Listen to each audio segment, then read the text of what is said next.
That's right, Haussamaniacs. I also read DC comics. And when we're talking about the DCU and we're talking about villains, there is really no better place to start than with the granddaddy of them all, the clown prince of crime, the Joker. Been around almost as long as Batman himself, and he's had many different iterations and just evolutions. So strap in and become my willing hostages for a little bit while we take a look at the man they call Joker back when he appeared in Batman #1 in 1940. After debuting in Detective Comics number 27, Batman would get his own self-titled ongoing series less than 1 year later by Bill Finger and Bob Kane. And up to that point, Batman had really only fought average criminals and some mad doctors, but no true supervillain. Yes, I'm throwing shade at Golden Age Dr. Strange. Dr. Hugo Strange, Batman's villain. And while his adventures over in Detective Comics were more grounded and focused on, detective-y stuff, the Batman series would be more of a superhero book, so he needed a proper villain, hence the Joker. It has been well documented that Joker's appearance here is based off of the 1928 silent film The Man Who Laughs, so I'll just mention it briefly and move on. But the Joker here in his first appearance is actually quite off from what he would become, the Joker we all know and love. I mean, his look is there, pale face, green hair, purple suit, any idiot can pull that off.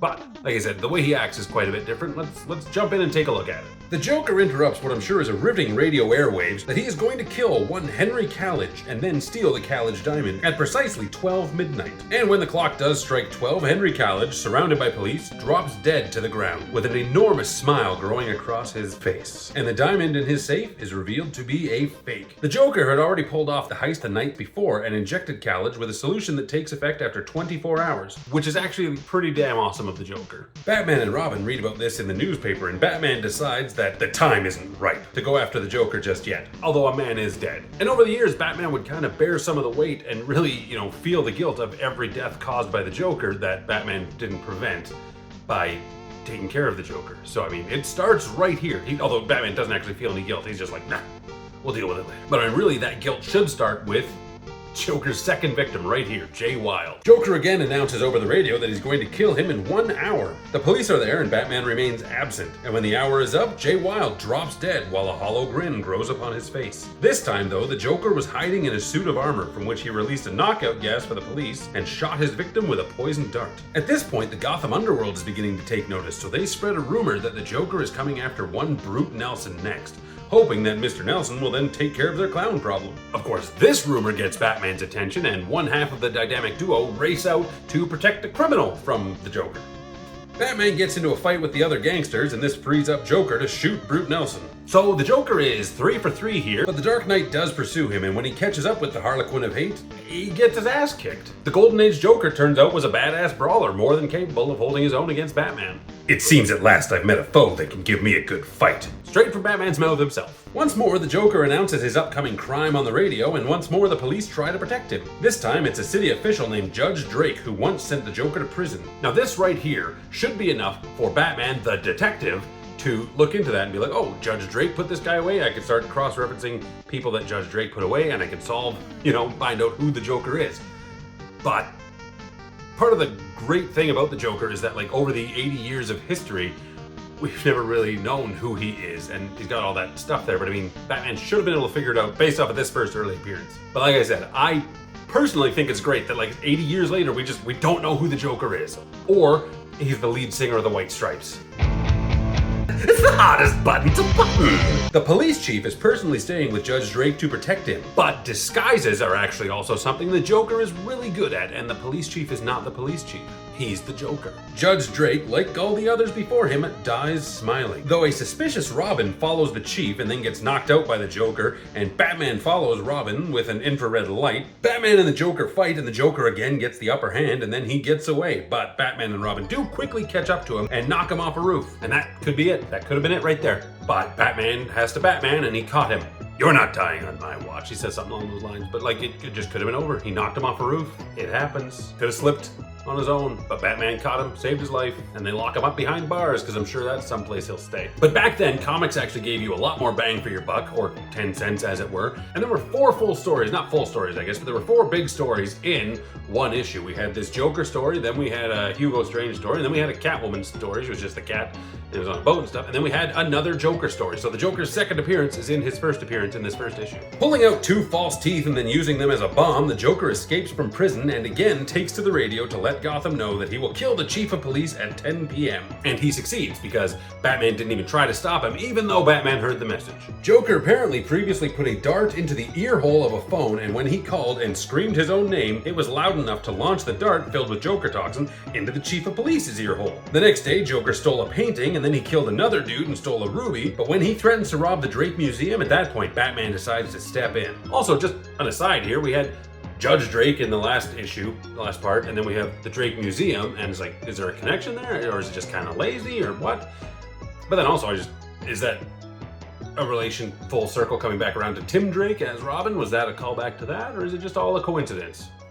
I don't know. This time, Joker hides in a sarcophagus and gasses all of the police, but Batman is there to get his ass kicked again. Joker almost takes his head off with an axe. But Batman does show he can beat up some cops when they try to unmask him. Joker kills yet another guy, and Commissioner Gordon is so worried about his job that he calls his friend Bruce Wayne, and they have a meeting. And Bruce, while smoking a cigarette, suggests to stage a fake jewel showing for the Joker to come and get. Joker even suspects it might be a trick, but he can't resist jewels, I guess, so he goes anyway. When the Joker shows up, he does his gas trick again on the police, but this time they have masks, which save them from the gas. But if my Joker venom doesn't get you, then bullets will. So he shoots them and runs away. Eventually though, Batman and Robin do catch up to him. Mr. Joker, when I get through with you, you'll look like the deuce. Which I find funny because a deuce is another word for a poop. Anyway, Batman and Joker, they have a bit of a fight, exchanging such witty remarks as, "Not so fast with the cutlery, friend. I'll kill you yet. Mind if I try to stop you?" The Joker then accidentally stabs himself in the chest, and I read this a few times, and for some reason I kept thinking he just had a heart attack, but no, he stabs himself in the chest. It can't be true, but yet, there it is. And he dies. The police show up, so Batman and Robin run away, and when the paramedic arrive, he announces that the Joker is alive, and he's going to stay alive. So even right there from the very beginning, he is cheating death. It's almost as if they knew he was a great character, and they didn't want to kill him off right away. They wanted to bring him back, like he was going to come back regularly, right? They did know, because the Joker's very next appearance is in Batman #2, the next issue. Then he was in Detective Comics number 45. Then he was in Batman number 4, Batman number 5, Batman number 7, Batman number 8. So my video is going to break format here because DC's different and the Golden Age is different. And the Joker actually ran through 20 appearances in his first 3 years. If you think the Joker is overused these days, like, welcome to the Golden Age, my friends. You know what we didn't really get any of in these first 20 issues? You know what we didn't get? Go ahead and leave a comment down in the comments before guessing what we didn't get. No, before you can even type that, I'll tell you what we didn't get. We didn't get any evolution. We didn't get any evolution. The Golden Age is not my friend. But yeah, I read a lot of these, and the Joker's pretty much just the Joker in them. He's the same. He's fun. He's a good character. Characters were just what they were. He's this guy. He is the Joker, but he isn't really joking.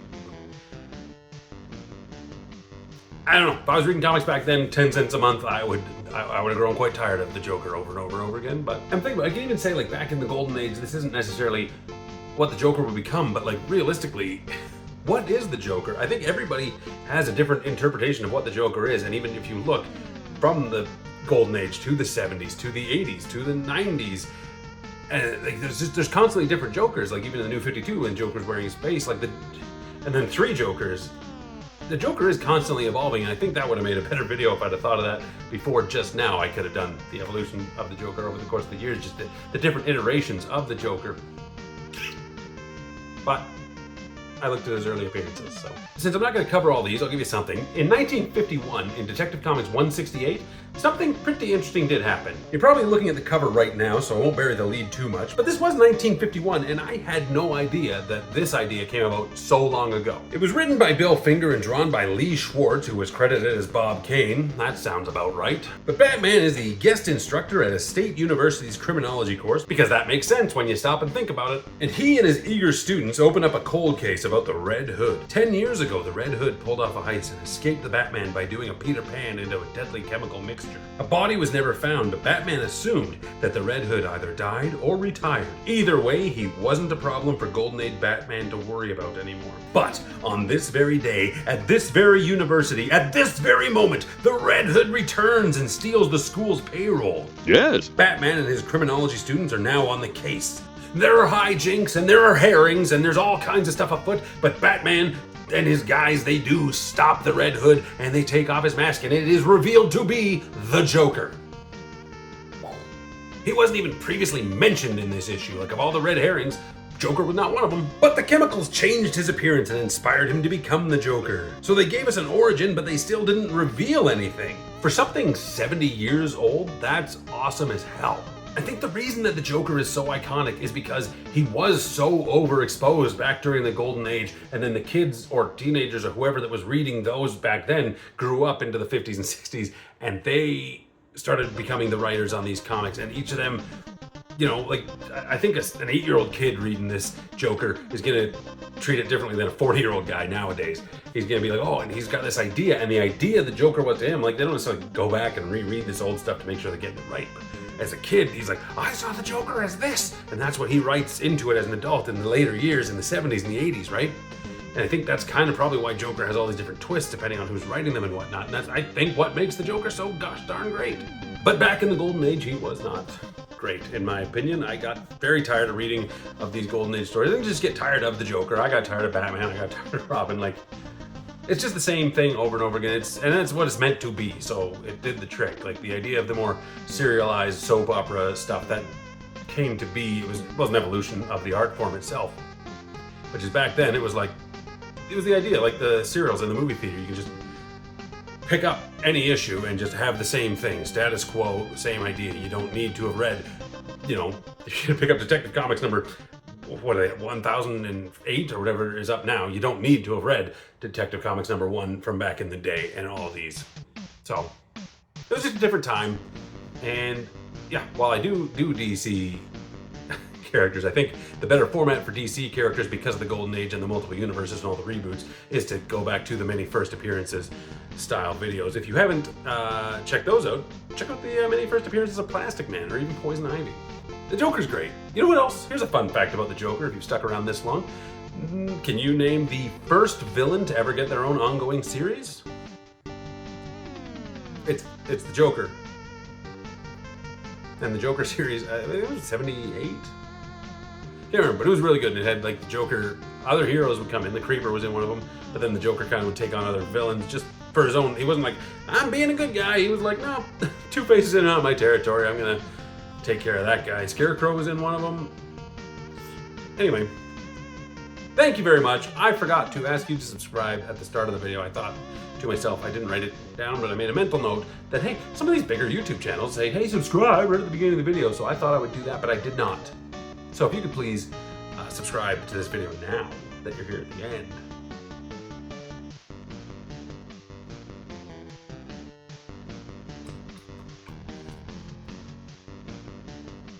Anyway, stay hossy, folks.